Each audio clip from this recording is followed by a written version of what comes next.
Srinath Reddy Mittapalli YouTube ఛానల్కి స్వాగతం. అందరూ నమస్కారం. నేను మీ శ్రీనాథ్ రెడ్డి మిట్టపల్లి. ఇవాళ తరకు వచ్చి జూలై 5, 2024 సంవత్సరం. ఇవాళ ముఖ్యాంశాలకు వెళ్ళే ముందు, ప్రస్తుత రోజుల్లో ప్రతి కుటుంబానికి తప్పనిసరిగా ఆరోగ్య బీమా అయితే కనుక ఉండాలి. ఎందుకంటే ఈ రోజుల్లో ఎవరికి ఎలాంటి అనారోగ్యం ఎప్పుడు వస్తుందో చెప్పలేం. ఇలాంటి పరిస్థితుల్లో ప్రతి ఒక్కరికి తప్పనిసరిగా ఉండాల్సినటువంటిది ఆరోగ్య బీమా. ఎందుకంటే అది మనల్ని ఆర్థికంగా అలాగే సమర్థవంతంగా ఎదుర్కోవడానికి ఉన్నటువంటిది ఆరోగ్య బీమా. కాబట్టి ప్రతి ఒక్కరూ తప్పనిసరిగా ఆరోగ్య బీమా అనేది తీసుకోండి. ఎందుకంటే ఆరోగ్యం, కుటుంబ సంక్షేమం అలాగే ఆర్థిక భవిష్యత్తును నిర్ణయించేటువంటిదే ఈ ఆరోగ్య బీమా. ఎందుకంటే హెల్త్ ఇన్సూరెన్స్ ఉన్నట్లయితే మనం ఆరోగ్యంగా ఉన్నప్పుడు అలాగే ఆరోగ్యంగా లేనప్పుడు మనం ఆర్థికంగా చిదిగిపోకుండా ఉండడానికి అది దోహదపడుతుంది. ఎందుకంటే ఆరోగ్యంగా ఉన్నప్పుడు బాగానే ఉంటాం, కానీ ఏదైనా అనారోగ్యం వచ్చినప్పుడు మనం అప్పులు చేస్తూ ఉంటాం. సో అలాంటివి అవ్వకూడదు అంటే, మన సేవింగ్స్ ఖర్చు అవ్వకూడదు అనేసి అంటే హెల్త్ ఇన్సూరెన్స్ ఉన్నదనుకోండి, ఆ అనారోగ్యంతో ఉన్నప్పుడు ఆ హెల్త్ ఇన్సూరెన్స్ వాళ్ళే దానికి అయ్యేటువంటి ఖర్చుని భరిస్తారు. కాబట్టి ప్రతి ఒక్కరికి హెల్త్ ఇన్సూరెన్స్ అయితే ఉండాల్సిందే. అంతేందుకు ఈ మధ్యకాలంలో మనం చూస్తున్నాం, సోషల్ మీడియాలో కొన్ని పోస్టులు ఇతనికి వస్తుంటాయి. ఇతనికి ఆరోగ్యం సరిలేదు, లేదంటే ఇతనికి బ్రెయిన్ కొద్దిగా డ్యామేజ్ అయింది, లేదంటే ఇతనికి యాక్సిడెంట్ అయింది, ఆర్థికంగా సాయం చేయండి, మీరు ఈ పోస్ట్ కనుక షేర్ చేసినట్లయితే ఇతనికి కొంత సాయపడిన వాళ్ళు అవుతారు. ఇలాంటి పోస్టులు అయితే ఇంకా చాలా చూస్తుంటాం మనం. సో అలాంటివి ఎప్పుడైనా మనం చూసినప్పుడు నాకు ఏమనిపిస్తుందంటే, ఇలాంటి వాళ్ళందరూ ముందుగా హెల్త్ ఇన్సూరెన్స్ తీసుకోండి అంటే ఎలా ఉన్ను, ఈరోజు వాళ్ళు ఈ విధంగా పోస్టులు పెట్టించుకొని ఒకరిని ఆర్థికంగా సాయం అడగాల్సినటువంటి అవసరం ఉండదు కదా అనిపిస్తుంది. కాబట్టి మీరు కూడా సరే హెల్త్ ఇన్సూరెన్స్ తీసుకోండి. అలాగే మీకు తెలిసినటువంటి మీ ఫ్యామిలీ మెంబర్స్ కానీ అలాగే ఫ్రెండ్స్ కానీ తెలియచేయండి. తప్పనిసరిగా హెల్త్ ఇన్సూరెన్స్ ఏదైనా తీసుకోమని చెప్పండి. సో అది వారికి తెలిసిన చోట ఎక్కడైనా సరే, ఏ విధంగా అయినా సరే హెల్త్ ఇన్సూరెన్స్ ఏదైనా తీసుకోమని చెప్పండి. ఎందుకంటే అంతటి ఆవశ్యకత ఉంది ఈ హెల్త్ ఇన్సూరెన్స్కి ఏదైనా. ఎందుకంటే హెల్త్ ఇన్సూరెన్స్ అనేది మనం ఆరోగ్యంగా ఉన్నప్పుడే తీసుకోవాలి. ఎప్పుడైతే మనం అనారోగ్యం పాలవుతామో అప్పుడు మనల్ని ఇది ఆదుకుంటుంది, ఆర్థికంగా చిదిగిపోకుండా. కాబట్టి ప్రతి ఒక్కరూ హెల్త్ ఇన్సూరెన్స్ అయితే తీసుకోండి. మీరు ఏ విధంగా అయినా తీసుకోండి, మీ ఫ్రెండ్స్ ద్వారా కానీ, లేదంటే మీకు తెలిసిన వాళ్ళు ఇంకెవరైనా ఉన్నా సరే ఆన్లైన్ ద్వారా కానీ ఎలాగైనా తీసుకోండి. లేదు నాపై నమ్మకం ఉంటే కనుక మీరు మన తరపున కానీ తీసుకోవచ్చు. మీకు నేను డిస్ప్లేలో మనకు సంబంధించిన నెంబర్ అయితే ఇస్తున్నాను. ఆ నెంబర్కి మీరు కేవలం వాట్సాప్ ద్వారా మాత్రమే మెసేజ్ పెట్టండి. అందులోని ఎవరికైతే హెల్త్ ఇన్సూరెన్స్ పైన సందేహాలు కానీ ఇలాంటివి ఉంటాయో అలాంటి వాళ్ళు మాత్రమే మెసేజ్ పెట్టండి. నార్మల్ మీకు ఏదైనా డౌట్స్ ఉంటే కనుక, యూట్యూబ్ సంబంధించి మిగతా ఏదైనా సందేహాలు ఉంటే కనుక మీరు నాకు సంబంధించిన ఇంకొక నెంబర్ ఉంది, అది వీడియో కింద డిస్క్రిప్షన్లో ఉంది. ఆ నెంబర్కి కాంటాక్ట్ చేయండి. కేవలం హెల్త్ ఇన్సూరెన్స్ సంబంధించి మీకు ఏదైనా సందేహాలు ఉన్నా, ఇంకా వేరే ఏదైనా డౌట్స్ ఉన్నా కూడా మీరు డిస్ప్లేలో ఉన్న నెంబర్కి కాంటాక్ట్ చేయొచ్చు. ఆ నెంబర్కి కేవలం వాట్సాప్ ద్వారా మాత్రమే కాంటాక్ట్ చేయగలరు. అలాగే ఆల్రెడీ నేను లాస్ట్ వీక్ ఈ హెల్త్ ఇన్సూరెన్స్ సంబంధించి ఒక వీడియో కనుక చేసి పెట్టడం జరిగింది. అంటే ఎందుకు తీసుకోవాలి, ఏమిటి, దానికి సంబంధించినటువంటి ప్రాముఖ్యతలు ఏమిటి, అలాగే కొంతమంది సందేహాలు ఏవైతే ఉన్నాయో వాటికి సంబంధించిన వీడియో కూడా పోస్ట్ చేసినాను.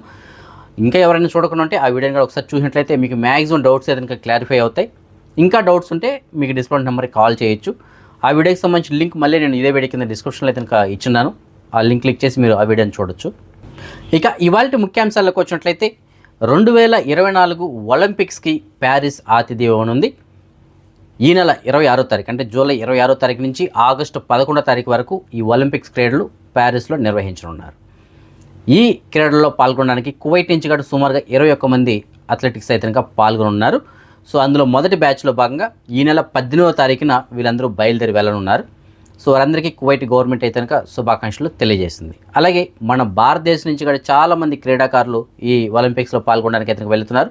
వారందరికీ మన భారతదేశానికి సంబంధించిన ప్రధానమంత్రి నరేంద్ర మోడీ గారు శుభాకాంక్షలు తెలియజేశారు. అలాగే 2036లో మన భారతదేశంలో ఈ ఒలింపిక్స్ క్రీడలు ఏవైతే ఉన్నాయో వాటిని నిర్వహించడానికి ప్రయత్నాలు చేస్తున్నట్లు, ఆ ప్రయత్నాలు ఫలించాలని చెప్పేసి ఆశిస్తున్నట్లు ఆయన తెలియజేశారు. ఇంకొక విషయం అంటే, మన ఆంధ్రప్రదేశ్ నుంచి కూడా ఒక 2 క్రీడాకారులు ఈ ఒలింపిక్స్లో పాల్గొనడానికి వెళ్తున్నారు. సో వీరందరూ ఈ ఒలింపిక్స్ క్రీడల్లో పాల్గొని మంచి విజయాలు సాధించి మంచి పథకాలు సాధించి తీసుకురావాలని చెప్పేసి మనం శుభాకాంక్షలు తెలియజేద్దాం.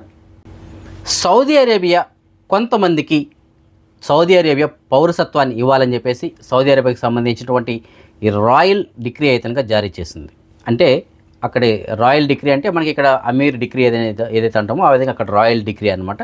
సో గవర్నమెంట్ ఆ డిగ్రీని అయితే జారీ చేసింది. అది ఎవరెవరికి జారీ చేయనున్నారు అనేసి అంటే, కొంతమంది శాస్త్రవేత్తలకి, అలాగే వైద్యులు, పరిశోధకులు, ఆవిష్కర్తలు, వ్యవస్థాపకులు, అలాగే విశిష్ట నైపుణ్యం ప్రత్యేకతలు కలిగినటువంటి విశిష్ట ప్రతిభావంతులు ఎవరైతే ఉంటారో అలాంటి వారిలో కొంతమందికి ఈ పౌరసత్వం అనేటువంటిది ఇవ్వనున్నట్లు సౌదీ అరేబియా కనుక ప్రకటించింది. సో అలాంటి వాళ్ళు ఎవరైతే ఉంటారో అందులో ఎవరైతే మంచి టాలెంట్ కలిగి ఉంటారో అలాంటి వారికి ఆ గవర్నమెంట్ ఎదురుగా పౌరసత్వం ఇవ్వనుంది, అంటే సౌదీ అరేబియా ప్రభుత్వం. సో అది ఎంతైనా సరే స్వాగతించదగ్గ విషయం. సో ఈ విధంగా ఆల్రెడీ దుబాయ్లో అయితే కనుక ఇస్తున్నారు. సో ఇప్పుడు సౌదీ అరేబియాలో ఇస్తున్నారు. అయితే మన కువైట్లో మాత్రం ఇంతవరకు నాకు తెలిసే కనుక లేదు. భవిష్యత్తులో ఆ విధంగా ఇచ్చినట్లయితే దానికి అర్హత కలిగిన వాళ్ళకి కొద్దిగా శుభవార్త అని చెప్పేసి మనం చెప్పుకోవచ్చు. కానీ ఇప్పటివరకు అయితే కనుక లేదు కువైట్లో. చూద్దాం భవిష్యత్తులో రావాలని చెప్పేసి ఆశిద్దాం. మన సబ్స్క్రైబర్ ఒకరు మనకి మెసేజ్ పెట్టారు. ఆయనకి మాలియా ప్రాంతంలో ఒక సివిల్ ఐడి కార్డు దొరికిందంట. ఆ సివిల్ ఐడి కార్డు పైన పేరు అయితే కనుక బైజు పరూర్ వాసుకుట్టి అని చెప్పేసి ఉంది. సో ఫ్రెండ్స్, మీకు ఎవరికైనా సరే బైజు పరూర్ వాసుకుట్టి అనేటువంటి ఆయన తెలిసినట్లయితే ఆయనకి చెప్పండి. ఆయనకు సంబంధించిన సివిల్ ఐడి కార్డు మీకు డిస్ప్లేలో ఒక నెంబర్ ఉంది కదా, ఆ నెంబర్ ఆయన దగ్గర ఉంది, వెళ్ళి కలెక్ట్ చేసుకోమని చెప్పండి. యూకే అనగా లండన్లో నిర్వహించినటువంటి సార్వత్రిక ఎన్నికల్లో లేబర్ పార్టీ లీడర్ అయినటువంటి కేర్ స్టార్మర్ ఘన విజయం సాధించారు. కన్జర్వేటివ్ పార్టీ లీడర్ అయినటువంటి రిషి సునాక్ గారు ఓటమి పాలయ్యారు. యూకేకి సంబంధించినటువంటి కింగ్ అయినటువంటి చార్లెస్ III ప్రభుత్వాన్ని ఏర్పాటు చేయాలని చెప్పేసి కేర్ స్టార్మర్ని ఆహ్వానించారు. సో యూకేకి కొత్త ప్రధానమంత్రిగా కేర్ స్టార్మర్ ప్రమాణ స్వీకారం చేయనున్నారు. ఓటమి పాలైనటువంటి రిషి సునాక్ తన ఓటమిని అంగీకరించారు. అలాగే ప్రజలందరికీ ఆయన సారీ చెప్పడం జరిగింది, క్షమించమని చెప్పేసి అడిగారు. సో ఆయన నా సాయశక్తులో నేను ప్రయత్నించాను, కానీ మీరందరూ కొత్త ప్రభుత్వాన్ని అంటే మార్పు అయితే కోరుకున్నారు. కాబట్టి ఎవరైతే ప్రస్తుతానికి గెలుపొందారో కేర్ స్టార్మర్, ఆయనకి శుభాకాంక్షలు తెలియజేస్తున్నట్లు ఆయన తెలియజేశారు.